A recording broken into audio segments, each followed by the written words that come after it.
Hello everybody and welcome back to my channel Lifestyle Critic. I hope you're having a brilliant day. So the 8th episode of the Titans TV series has just been released and I have to say it was just pretty damn awesome, wasn't it, from a character and storyline point of view. However, I do think that some bits of this episode did make it feel a little bit filler, but that being said though, it did progress the storyline forwards and definitely had some shocking moments in there, which we are going to be breaking down for you right now in this video episode review. So we had another episode which was pretty Jason Todd and Scarecrow centric, except this time you got to see some fractures in that relationship as Jason finally left Scarecrow's side and is returning to the Jason Todd that we all know and love from the first 2 seasons. Now I would have liked to have seen a bit more of a heated debate within the Titans group about whether or not they accept him back in. It only felt like Starfire was standing up for Hank and Dawn, even though he definitely was under the influence for sure. I mean, he did do some pretty awful things, which I think they should have had more of a conversation about, but I'm sure they will do in future episodes. It was really great seeing that he does actually feel remorse for what he has done to Hank and Dawn, but he still can't catch a break as Scarecrow really is ruining his life and everyone else's life by trying to fulfill his plan of wanting to contaminate all of Gotham City. Scarecrow was truly fascinating in this episode and I'll talk about it a lot more in the next section later on in this video. Now I really also like the fact that Tim Drake's character was entering into the mix and just seeing how much of a fanboy he is of Robin in particular, but also of Batman and Nightwing too. It really meant that Brenton Thwaites' Nightwing really could adapt to that aspect of the Batman character and be a lot more of a leader figure to another character, which he has been doing quite a lot of lately, hasn't he? Which I did think was really, really great. And it was also so heartbreaking then seeing what happened to the Tim Drake character at the end of this episode at the hands of the Scarecrow character. He really is ruining the life of another Robin. Now the Blackfire and Conor storyline I thought was alright, very steamy indeed, but it just feels like these two characters, they could just do so much more with them. It just feels like they're putting them two into a relationship to kind of round off the show from having not only just a load of dark moments, but I do feel like they should have been building up towards something a little bit more interesting with these two characters rather than simply just having the hots for each other.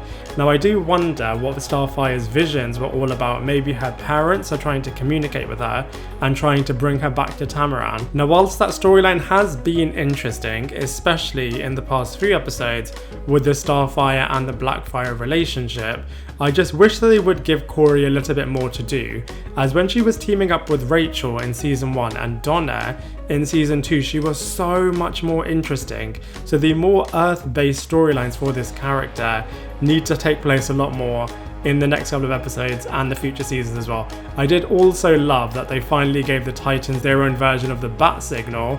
That was pretty awesome, and the team moments at the end of this episode were super cool. I am all about those moments. I absolutely love it when they're in true Team Titans mode, as those scenes are always just pretty spectacular. But it was pretty short in this episode, but it did serve the purpose that it needed to in terms of completing Scarecrow's plan inadvertently of contaminating all of Gotham City. But that being said, it was really great to see them together nonetheless, although in the previous episode, wow, that Team Titans moment was absolutely brilliant.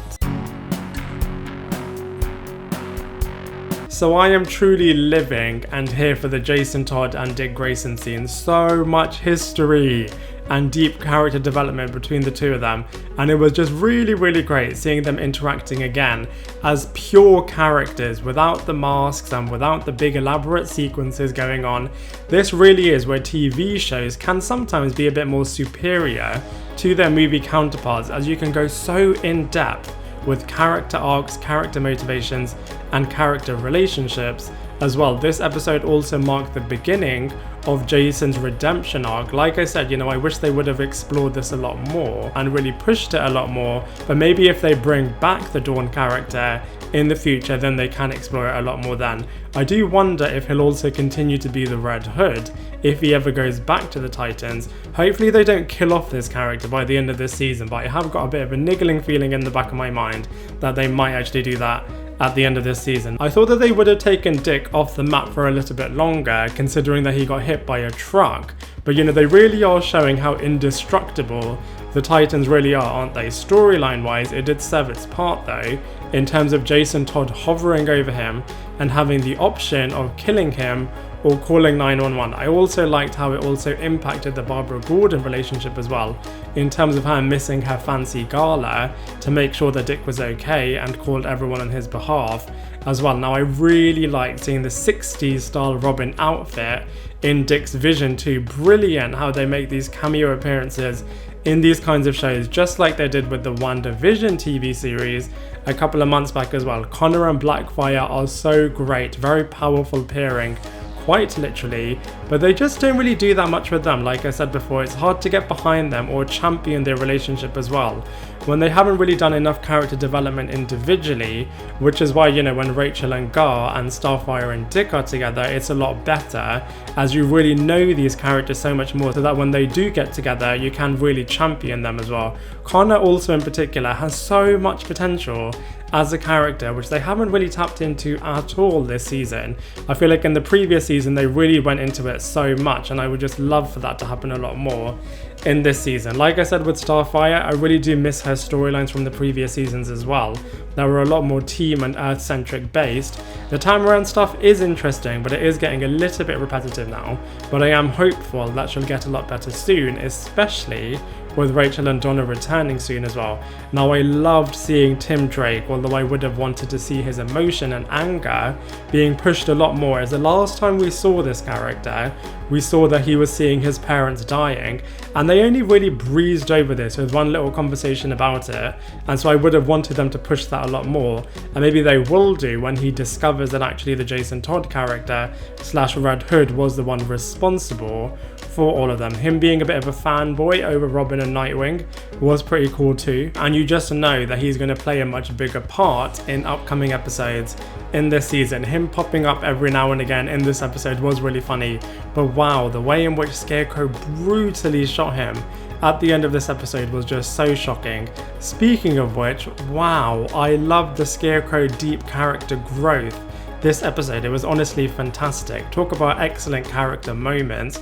Firstly, seeing how he's decoupled completely from the Jason Todd character was really great, as they have become a bit of a pair recently, so it was really great to see them being separated for a little bit but still entailed together by the end of this episode. These two literally cannot get away from each other. Scarecrow's line of life being transactional to Jason Todd at the beginning of this episode was so brilliant. He had so many cutting lines in this episode, but Jason is obviously so sick of being used by him, especially everything that Jason Todd has gone through in his life, and he just doesn't think that he owes Scarecrow anything. So it was just such brilliant interaction between these two characters at the start of this episode, which really solidified their separation and the start of Jason's redemption arc, which we just spoke about.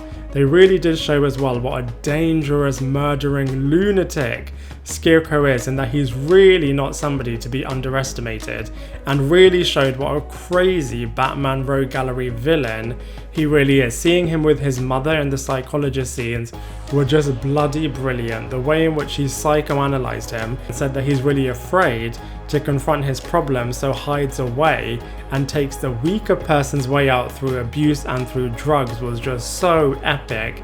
And contrastingly to Jason, it really showed that this character has no coming back at all, as he has quite literally murdered his own mother, which is just absolutely insane. The theme of this episode was definitely all around coming home, and home being where the heart is, and all around forgiveness, and they really did show that this character in particular has just gone too far to ever be able to really come back home. Jason saying that he has no home to go to the sex worker, was really, really emotional and really, really powerful too. I have to say, they've done such a good job with the Jason character in this show, and I really do hope that people recognize that, as I know this character and this actor used to get trolled a lot online, especially in the previous 2 seasons. So whilst it definitely did feel filler in parts, it was a pretty great episode all round. I am absolutely loving these characters and the actors who are playing all of their parts so well. Next week we'll have the return of Raven and Wonder Girl, which will be incredible, as they were playing such bigger parts in the previous 2 seasons, and you definitely can feel their presence not being here, so it'll be wicked to first explore their characters a lot more, seeing what they've been up to whilst all of this craziness has been going on in Gotham City, and then having them rejoining the team again, which will be absolutely awesome. But those are my thoughts on the 8th episode of the Titans 3rd season. Now I'd love to hear from you, so please let me know what you thought of this episode in the comment section below, and I look forward to seeing you in my next video. Bye everyone.